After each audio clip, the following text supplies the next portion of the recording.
For our continued reading of the Bible through the year 2025, from the English Standard Version of the Bible by Crossways Publishing, a division of Good News Publishing of Wheaton, Illinois.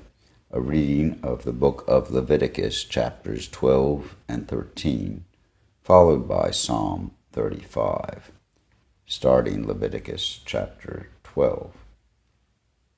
The Lord spoke to Moses, saying, Speak to the people of Israel, saying, If a woman conceives and bears a male child, then she shall be unclean 7 days.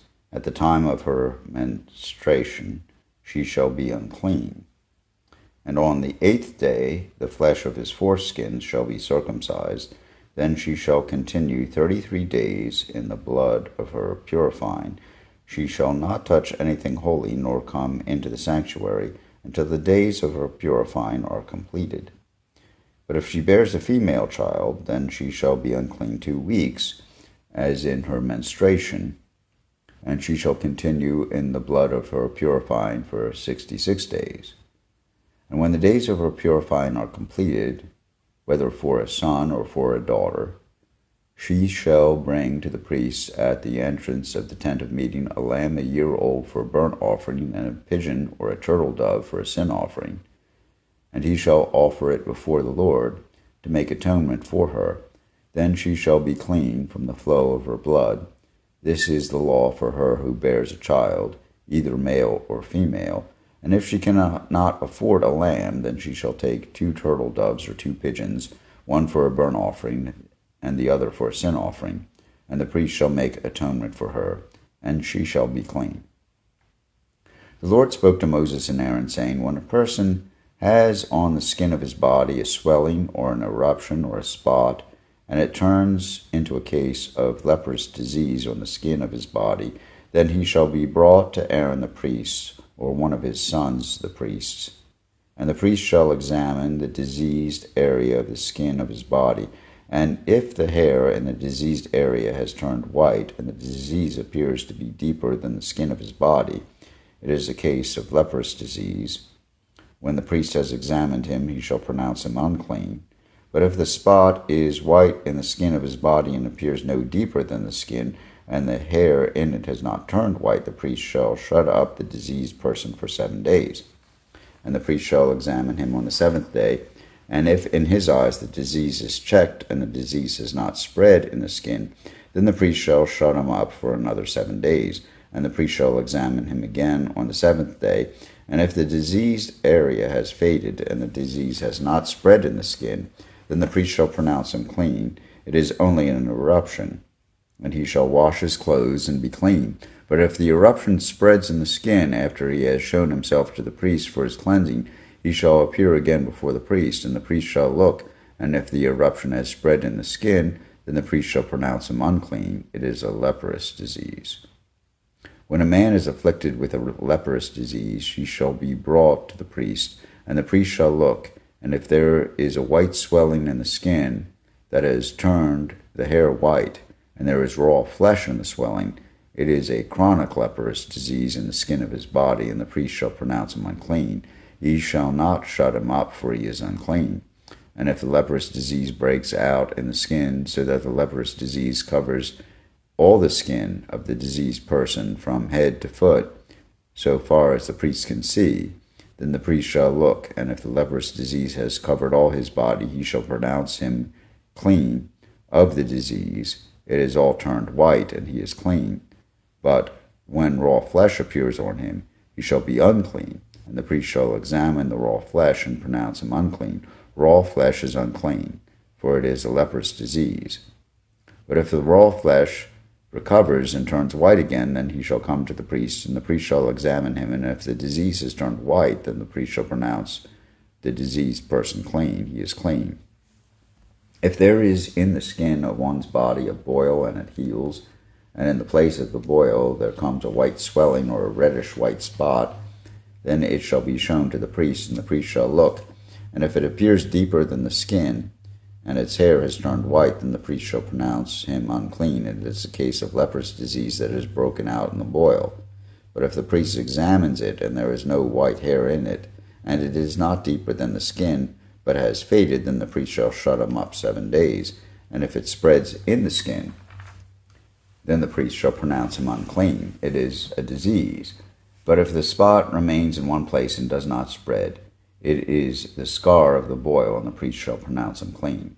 Or when the body has a burn on its skin, and the raw flesh of the burn becomes a spot, reddish white or white, the priest shall examine it, and if the hair in the spot has turned white, and it appears deeper than the skin, then it is a leprous disease. If it has broken out in the burn, and the priest shall pronounce him unclean, it is a case of leprous disease.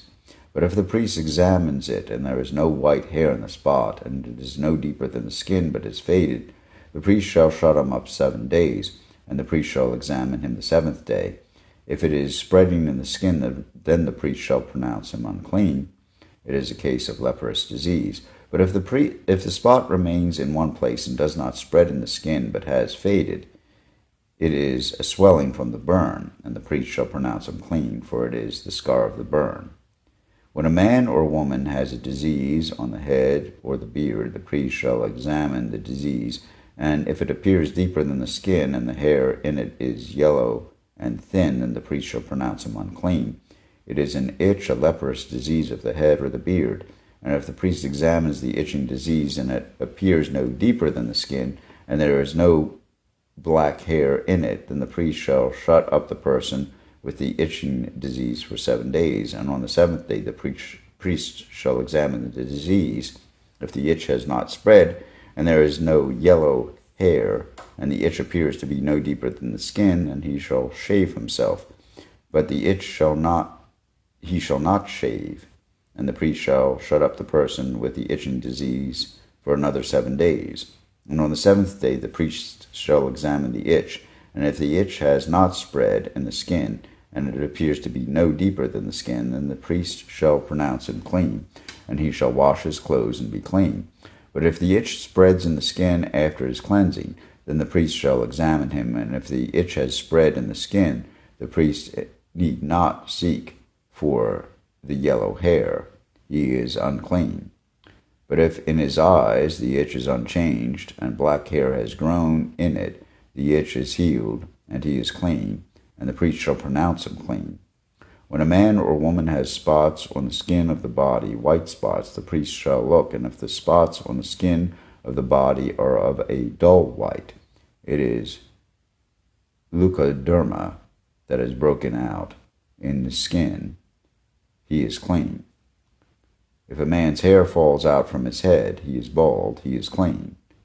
And if a man's hair falls out from his forehead, he has baldness of the forehead, he is clean. But if there is on the bald head or on the bald forehead a reddish white diseased area, it is a leprous disease breaking out on his bald head or his bald forehead. When the priest shall examine him, and if the disease swelling is reddish white on his bald head or on his bald forehead, like the appearance of leprous disease in the skin of the body, he is a leprous man, he is unclean. The priest must pronounce him unclean. His disease is on his head. The leprous person who has the disease shall wear torn clothes, and let the hair of his head hang loose, and he shall uncover his upper lip, and cry out, unclean, unclean. And he shall cover his upper lip, he shall cover his upper lip, and cry out, unclean, unclean. He shall remain unclean as long as he has the disease. He is unclean. He shall live alone. His dwelling shall be outside the camp. When there is a case of leprous disease in a garment, whether a woolen or a linen garment, in warp or woof of linen or wool, or in a skin or in anything made of skin, if the disease is greenish or reddish in the garment, or in the skin, or in the warp or the woof, or in any article made of skin, it is a case of leprous disease that shall be shown to the priest, and the priest shall examine the disease and shut up that which has the disease 7 days. Then he shall examine the disease on the 7th day. If the disease has spread in the garment, in the warp, or the woof, or in the skin, whatever be the use of the skin, the disease is a persistent leprous disease, it is unclean. And he shall burn the garment, or the warp, or the woof, the wool, or the linen, or any article made of skin that is diseased, for it is a persistent leprous disease, it shall be burned in the fire. And if the priest examines, and if the disease is not spread in the garment, in the warp or the woof, or in any article made of skin, then the priest shall command that they wash the thing in which is the disease, and he shall shut it up another 7 days. And the priest shall examine the diseased thing after it has been washed. And if the appearance of the diseased area has not changed, though the disease has not spread, it is unclean. You shall burn it in the fire, whether the rot is on the back or in the front. But if the priest examines, and if the diseased area has faded after it has been washed, he shall tear it out of the garment or the skin, or the warp or the woof. Then if it appears again in the garment, in the warp or the woof, or in any article made of skin, it is spreading, you shall burn with fire whatever has the disease. But the garment or the warp or the woof, or any article made of skin from which the disease departs when you have washed it, shall then be washed a second time, and be clean. This is the law for a case of leprous disease in a garment of wool or linen, either in the warp or the woof, or in any article made of skin, to determine whether it is clean or unclean. Here ends the reading of Leviticus chapters 12 and 13. Psalm 35. Contend, O Lord, with those who contend with me. Fight against those who fight against me. Take hold of shield and buckler, and rise for my help. Draw the spear and javelin against my pursuers. Say to my soul, I am your salvation. Let them be put to shame and dishonor who seek after my life. Let them be turned back and disappointed who devise evil against me. Let them be like chaff before the wind, with the angel of the Lord driving them away. Let their way be dark and slippery, with the angel of the Lord pursuing them. For without cause they hid their net for me. Without cause they dug a pit for my life. Let destruction come upon him when he does not know it. And let the net that he hid ensnare him. Let him fall into it, to his own destruction. Then my soul will rejoice in the Lord, exulting in his salvation. All my bones shall say, O Lord, who is like you, delivering the poor from him who is too strong for him, the poor and needy from him who robs him. Malicious witnesses rise up. They ask me of things I do not know. They repay me evil for good. My soul is bereft. But I, when they were sick, I wore sackcloth. I afflicted myself with fasting. I prayed with head bowed on my chest. I went about as though I grieved for my friend or my brother, as one who laments his mother. I bowed down in mourning.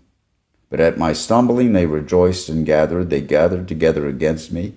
Wretches whom I did not know tore at me without ceasing. Like profane mockers at a feast, they gnash at me with their teeth. How long, O Lord, will you look on? Rescue me from their destruction, my precious life from the lions. I will thank you in the great congregation. In the mighty throng I will praise you.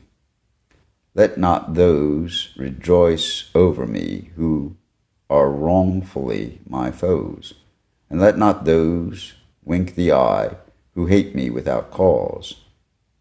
For they do not speak peace, but against those who are quiet in the land they devise words of deceit. They open wide their mouths against me. They say, Aha, aha, our eyes have seen it. You have seen, O Lord, be not silent. O Lord, be not far from me. Awake and rouse yourself for my vindication, for my cause, my God and my Lord. Vindicate me, O Lord, my God, according to your righteousness, and let them not rejoice over me. Let them not say in their hearts, Aha, our heart's desire. Let them not say, We have swallowed him up. Let them be put to shame and disappointed altogether who rejoice at my calamity. Let them be clothed with shame and dishonor who magnify themselves against me. Let those who delight in my righteousness shout for joy and be glad, and say evermore, Great is the Lord who delights in the welfare of his servant. Then my tongue shall tell of your righteousness, and of your praise all the day long. Here ends Psalm 35, and this psalm, together with the readings of Leviticus, offered in the English Standard Version of the Bible by Crossways Publishing, a division of Good News Publishing of Wheaton, Illinois.